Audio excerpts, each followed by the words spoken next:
Company म्हणते, पण चेन्यावर माझा असा विश्वास आहे का ते झाडं रोग येते.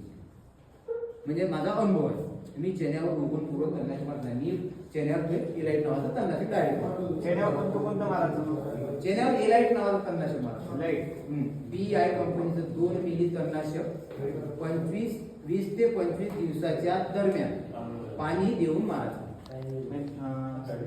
ज्या दिवशी आपण टोकन केला त्याचा दुसऱ्या दिवस हा पहिला दिवस असला पाहिजे. तिथून 20 ते 25 दिवसाच्या दरम्यान. मग चेना तुमचं एवढ्या राहिला तरी चालते, चांगली वाढते, एवढ्या राहिला तरी चालते. 8 दिवसासाठी चेना थोडाफार पिवळा येते, थांबते, लोकांना वाटते गेला सोडून द्या, टेन्शन नाही. उलट त्याच्यापासून आपल्याला फायदा होतो. फुटवे त्याच्यासाठी आपण कोणतेही खरं तर म्हणतो टोटली आहेत त्याचे पण फुटतात. आता 4 वर्ष झाले आपण त्यावेळेस कोणतंही बाहेरून मायक्रोन्यूट्रियन्स असं तर सांगून त्याला मारायचं नाही. राहू द्या आहे त्या कंडिशन लागण 8 दिवस आपण मारत नाही जात, वरूनच मारायचं डायरेक्ट. वरून बरोबर. सोयाबीन कापसावर पण पूर्वी मारून चांगलं की वरून नंतर मारतात.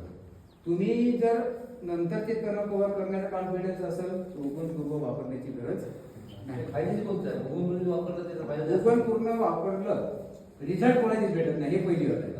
पेंडा मित्रांनी मी रिझल्ट प्रत्येक पद्धतीत घेतले त्यांच्या कंपनीनुसार. त्यांनी सांगितलं उन्हाळ्यात त्याच्या मशीनला मारा. ते म्हणजे यावेळेस आता पाणी कमी पडलं त्याचा बिअर खात नाही, तर तो एक त्याचा. दुसऱ्या क्षेत्रामध्ये पाणी मिळते त्याला फवारा मारायला लावण्यास पीक होतं. एकाच वेळीचे लावायचे होते ना, किती घंटे चालवायचे, तर कमीत कमी चांगला पाणी गेला पाहिजे. म्हणजे 8 घंटे झालं तरी तण निघलं. मग म्हणे हे पाणी असल्या पाहिजे, निसर्गाचंच पाणी होईल, आपलं पाणी होईल का?